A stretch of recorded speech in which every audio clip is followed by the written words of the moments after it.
11 দলীয় নির্বাচনী যে ঐক্যের পথে চলছিলাম, আলহামদুলিল্লাহ আমরা অনেক দূর একসাথে পথ চলেছি। তবে চূড়ান্ত সময় এসে আমাদের 11 দলের মধ্য থেকে একটি গুরুত্বপূর্ণ দল ইসলামী আন্দোলন বাংলাদেশ চরমনাই পীর সাহেব হুজুরের নেতৃত্বাধীন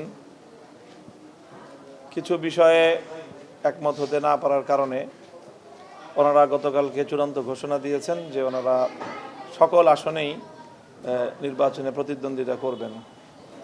তো সেই হিসাবে এই মুহূর্তে আমরা তাদের এই ঘোষণাটাকেই চূড়ান্ত ধরছি যে ওনারা নির্বাচনী আসন সমঝোতায় এখন অন্য কারোর সাথে শেয়ার করছেন না। ওনারা এককভাবেই সারা দেশের সকল আসনগুলোতে নির্বাচনে প্রতিদ্বন্দ্বিতা করবেন।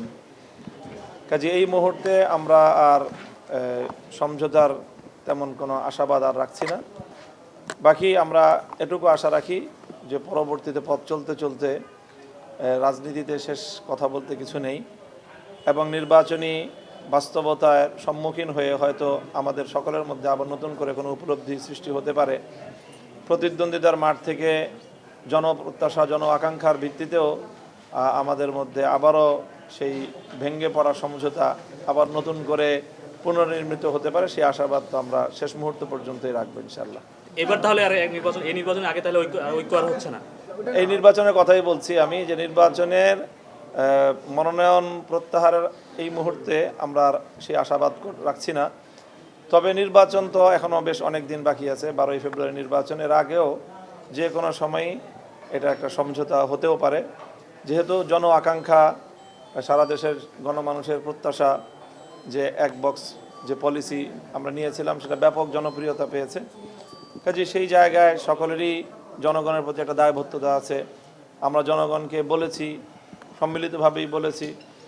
কাজে জনগণের কাছে যাওয়ার পরে মাঠ থেকে যে প্রতিক্রিয়া আসবে সেটার কারণে হয়তো আবার আমাদের মধ্যে একটা এই যেই দূরত্বটা সৃষ্টি হয়েছে সেটা আবার আমি আশাবাদী এখনো যে শেষ মুহূর্ত পর্যন্ত সেটা পুনর্নির্মিত হতে পারে। আপনাকে দায়িত্ব দেওয়া হয়েছে গতকালকে তার আনুষ্ঠানিক ঘোষণা দেওয়ার পরে আপনি তাদের সঙ্গে কোনো যোগাযোগ হয়েছে কিনা বা আপনার সাথে কোনো যোগাযোগ হয়েছে? গতকালকে আনুষ্ঠানিক ওনাদের ঘোষণার পরে আসলে আর কোনো আনুষ্ঠানিক আমাদের মধ্যে কোনো আলোচনা হয়নি। ব্যক্তিগত আলোচনা আলাপচারিতা চলছে। এরপরে আসলে মূলত আর আনুষ্ঠানিকতার কোনো পর্ব এখন আর অবশিষ্ট নেই। মোহন ভাই, অনেক সোশ্যাল মিডিয়ায় আর কি আসতেছে যে আগামী 19 তারিখ পর্যন্ত হয়তো বা আপনাদের পক্ষ থেকে তাদের সাথে একটা যোগাযোগের চেষ্টা করা হবে। যদি 19 তারিখ পর্যন্ত তারা পজিটিভ কোনো সাড়া না দেয় তাহলে হয়তো বা 20 তারিখ আপনারা 10 দলে বাকি যে 47টা আসন ছিল সেটা আসলে না আমরা জি না আমরা অতদিন পর্যন্ত এখানে আরও অনেকগুলি পর্ব আছে। মনোনয়নগুলো যেগুলো আমরা সমঝোতার ভিত্তিতে ঐক্যমত হয়ে গেছে সেই আসনগুলো থেকে অন্যান্য প্রার্থীদের মনোনয়ন প্রত্যাহারের বিষয় আছে।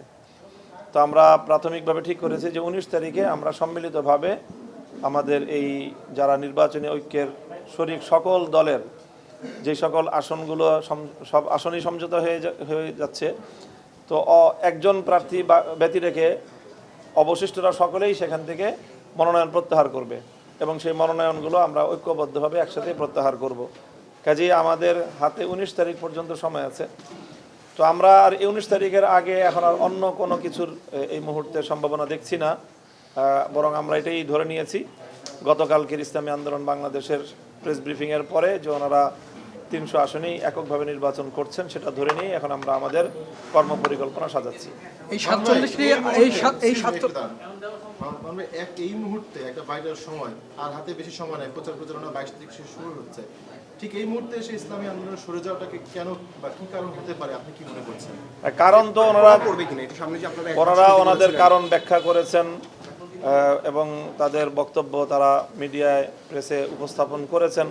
কাজে এখানে আর নতুন করে কারণ বিশ্লেষণ করার কিছু নেই। এখন ইফেক্ট পড়বে কিনা আমরা তো আশা করি যে গণমানুষের যেই প্রত্যাশা আকাঙ্ক্ষা ঐক্যের জায়গাটা এবং আমরা সকলে সম্মিলিতভাবে মানুষকে ঐক্যের প্রতি যে আহ্বান জানিয়েছিলাম সেই কমিটমেন্টের জায়গা থেকে আমরা সরতে পারি নাই। তো সেই জন্য আমি তো আশা করি যে খুব বড় একটা ইফেক্ট পড়বে না। 47টি আসনের মধ্যে আপনাদের যে 10 দলীয় জোট রয়েছে এর মধ্যে সবার মধ্যে বন্টন হবে কিনা, না শুধু জামাতি এগুলো করবে? না, স্বাভাবিকভাবেই আমাদের শুরু থেকে যেই প্রক্রিয়ার মধ্য দিয়ে আসন সমঝোতা হয়েছে, এখন ইসলামী আন্দোলন যদি আমাদের সাথে যেহেতু আসছে না, কাজে সেই আসনগুলো আবার আমাদের মধ্যে পরস্পর আলোচনার মাধ্যমেই যেই আসনে যেই দলের প্রার্থীকে সবচেয়ে শক্তিশালী মনে করা হবে, সম্ভাবনাময়, তাকেই সেখান থেকে আমরা আমাদের নির্বাচনী ঐক্যের একক প্রার্থী হিসেবে মনোনয়ন করবো ইনশাআল্লাহ। সেই ক্ষেত্রে নতুন করে আসন কেন্দ্রিক তাদের কোনো সমস্যা না, তাদের মূলত আত্মসম্মানে লেগেছে এবং ওই দিন প্রেস ব্রিফিংয়ে এটাও বলেছে যে মামুন হক সহ অন্যান্য ইসলামী দল যারা আছে তাদেরকেও জামাতের ব্যাপারে ভাবতে বলা হয়েছে। আপনারা কি আসলে কি রাইট ট্র্যাকে আছেন কিনা? আমরা আমাদের জায়গা থেকে মনে করছি যে আমরা এখন রাইট ট্র্যাকেই আছি। আসলে সম্মান, মর্যাদা, আচরণগত যে বিষয়গুলো, এগুলো আসলে প্রত্যেকের সেন্সিটিভিটি, স্পর্শকাতরতা, যার যার মানে অনুভূতির বিষয়। অনুভূতি সকলের তো এক হয় না। আমরা অন্য সকলের অনুভূতিকে সম্মান জানাই, শ্রদ্ধা জানাই। শুরু থেকেই আপনারা এই দলটা, এই গ্রুপটা ইসলামী বলয়ের মধ্যে ছিল এমন একটা অভিযোগ তারা তুলছে, কিন্তু আমরা দেখেছি এখানে অন্যান্য দলগুলো ছিল সেই ইসলামী বলয় থেকে তারা বের হয়ে গেছে। জামাত ইসলামী বা আপনারা বলয়টা শরিয়া আইন না, ইসলামী বলয় থেকে বের হয়ে আপনারা নতুন বলয় তৈরি করছেন, এরকম একটা অভিযোগও তারা তুলছে। এই ব্যাপারটা আপনি কিভাবে দেখছেন? না, শুরু থেকেই আমাদের এমন একটা প্রচেষ্টা ছিল যে আমরা জুলাইকে কেন্দ্র করে ইসলামী এবং দেশপ্রেমিক, এই দুটো শব্দই আমাদের প্রথম থেকেই ছিল। ইসলামী এবং দেশপ্রেমিক শক্তির একটা ঐক্য, এবং সেইভাবেই কিন্তু আমাদের এই জুলাই সনদ বাস্তবায়নের যে আন্দোলনটা শুরু হয়েছিল, সেই আন্দোলনের সূচনাই ছিল 7টা দলের মাধ্যমে, এবং সেই 7 দলের মধ্যে এনসিপি ছিল, গণ অধিকার পরিষদ ছিল, এবি পার্টি ছিল, আর আমরা 4টা ইসলামী দল ছিলাম। কাজে এর সূচনাটার মধ্যেই কিন্তু শুধু ইসলামী দলের মধ্যে এটা সীমাবদ্ধ ছিল না। তখন থেকেই এটা দেশপ্রেমিক এবং ইসলামী একটা জোটের কথা বা ইসলামী অ্যালায়েন্সের কথা আসতেছিল। কাজে আমি মনে করি যে সেই জায়গা থেকে আমাদের যেই পথ চলা, সেটার বিন্দুমাত্র কোনো ভিন্নতা আসে নাই, সেটা অব্যাহত আছে। সময় এসে চরমনের বের হয়ে যাওয়াটা কি আপনাদের জোট ভাঙার কোনো কৌশল, মানে তাদের কোনো ষড়যন্ত্রের কৌশল মনে করছেন? অন্য কোনো ষড়যন্ত্র আছে কিনা? না, আমরা কারো ষড়যন্ত্রের এটাকে কৌশল মনে করছি না। আমরা মনে করছি যে এটা আমাদের ব্যর্থতা যে আমরা সকলে মিলিত হয়ে থাকতে পারলাম না, এবং আমরা জনগণের যে জনপ্রত্যাশা আমরা তৈরি করেছি, সেই প্রত্যাশা জায়গাটাকে আমরা পরিপূর্ণভাবে রক্ষা করতে পারি নাই। আমাদের কোনো ভুল ত্রুটির কারণে এটা হয়েছে। আমরা সেই ভুল ত্রুটির দায়ভার নিজেরাই স্বীকার করছি, অন্য কাউকে দায় দিচ্ছি না। মামুন ভাই, কালকে তারা একটা কথা বলেছে, সেটা হচ্ছে যে শরিয়া আইন নয়, প্রচলিত আইনেই দেশ চলবে। এই প্রচারণাটা জামাতে ইসলামও বলেছে যে এটা ভুল ব্যাখ্যা, এবং তাদেরকে সেটা প্রত্যাহার করে নিতে বলছে। আপনিও এই জোটের মধ্যে আছেন, এবং আলেম হিসেবে আপনার একটা গ্রহণযোগ্যতা অবশ্যই বাংলাদেশে আছে।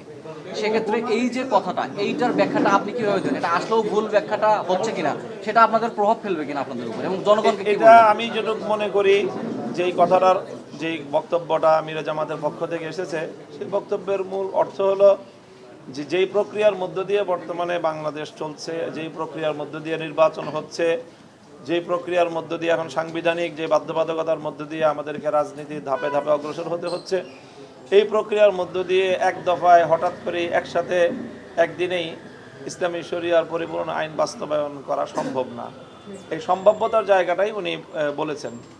আমি মনে করি এতটুকুই। কাজেই কোনো কথার মধ্যে এখানে মানে কন্ট্রাডিকশন আমি দেখছি না খুব একটা। থ্যাংক ইউ ভাই, যারা কষ্ট করে